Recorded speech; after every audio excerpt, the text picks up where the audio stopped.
Je ne m'explique pas pourquoi dans ce pays basque, il y a plus de sorcellerie que nulle part ailleurs dans le monde. Les gens d'ici sont inconstants comme la mer. Bonjour tout le monde et bienvenue pour un nouveau cinéma. Un cinéma qui va parler d'un film que j'avais très envie de voir, que je vois avec pas mal de retard, une nouvelle fois. Il s'agit de Les sorcières d'Akelar.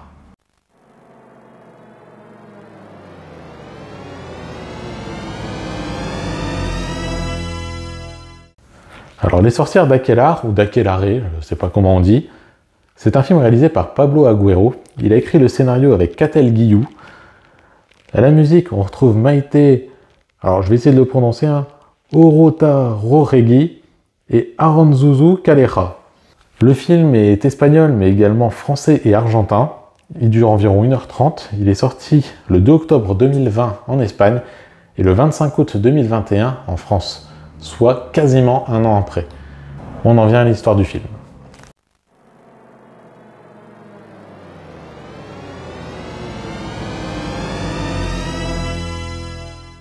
Alors dans Les sorcières d'Akelar, on va suivre plusieurs adolescentes, 5 ou 6, j'ai un doute, qui sont accusées de sorcellerie. Le film se passe au Pays Basque en 1609, et donc elles se retrouvent accusées par un juge qui va s'acharner sur elles. C'est globalement l'histoire, c'est un film de procès, mais un film de procès qui remonte à bien longtemps. On va en venir tout de suite à mon avis.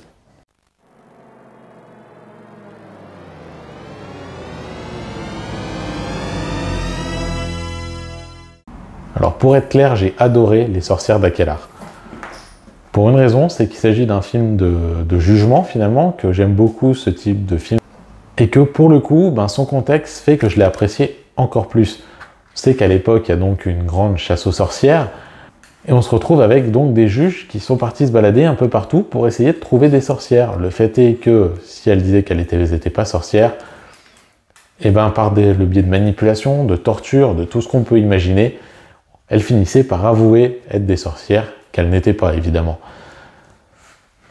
Il n'y a aucune touche de fantastique dans le film. Le producteur a pourtant tenté de pousser Pablo Agüero à inclure une vraie touche de fantastique, mais il l'a toujours refusé. Son but, c'était de faire un film de sorcières sans sorcières.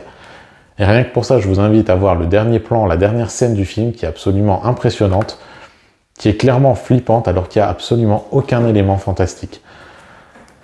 Le film est en plus particulièrement bien éclairé, particulièrement bien photographié. Le casting est parfait de bout en bout.